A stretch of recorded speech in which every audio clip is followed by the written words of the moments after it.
So this is the 2017 Zinfandel from Tres Niños Vineyard. It's just finishing up ML, so I haven't sulfured it yet. It's still pretty fresh. I think this one will be done, Mary. So I'll probably bottle this a year from now. So I'm bottling the 2016 Zinfandel next month, 1 month from today. So, yeah. Seashells and sand and petrified oysters. Oh, really? All kinds of really interesting stuff over there. Zinfandel from Tres Niños Vineyard. It's my first vintage of Zinfandel.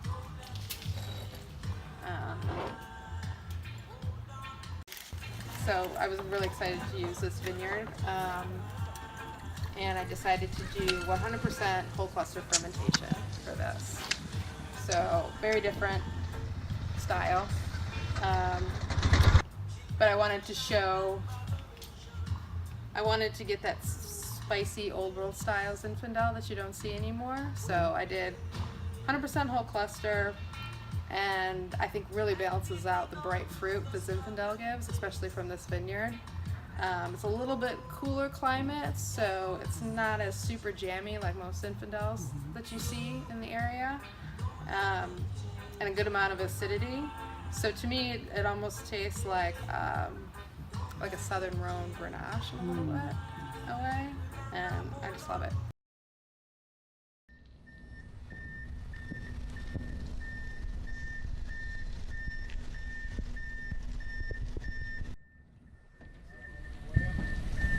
Yep. Well, yeah, I gotta help out here. Pruny, kind of. When it tastes raisiny, it's over the top.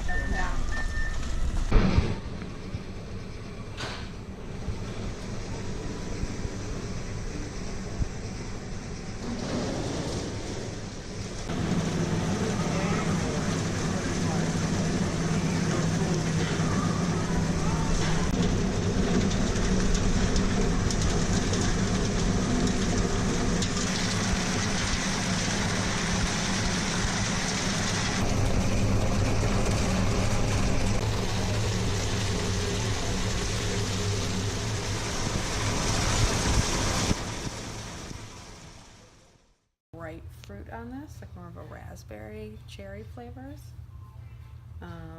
You can taste the whole cluster on that. There's this nice kind of spiciness and a really structured body to it that you get from the whole cluster, which I really like. And it also kind of gives it a freshness. And it's just finishing ML, so I think like about a month ago, it was definitely much more bracing. It's kind of softened up a bit on the palate. So I'll probably sulfur this in the next couple of weeks. You don't want to sulfur it right away too, because sometimes you can capture the lock in these primary flavors that you don't want to last, which is more like this kind of a bubblegum flavor. So it's kind of always a debate too, because you want to sulfur it right away because you want to protect it, but also it does make for a nicer wine the longer that you can pull up, delay sulfuring the wine. So I think it kind of helps things meld together and do what it needs to do on its own. So if you can do that, if you have a healthy enough wine that you can delay sulfuring, that's ideal, which I think this is. So I'm not too nervous about it.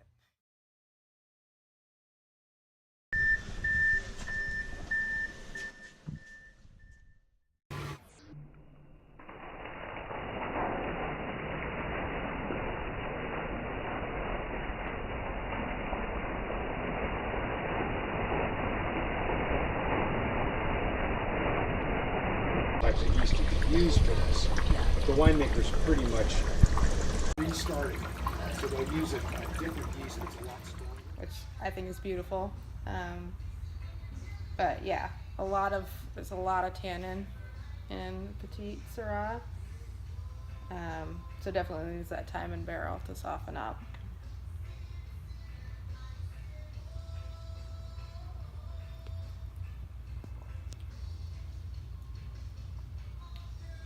But there's still like a lot of bright fruit to it too, right now.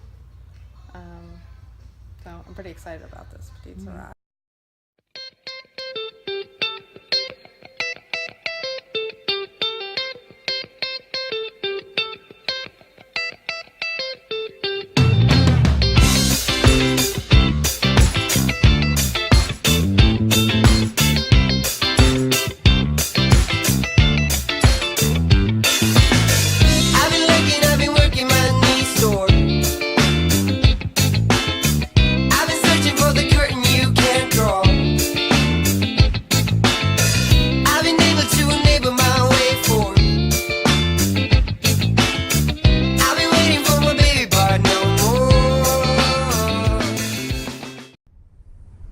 Thanks for coming along with us today.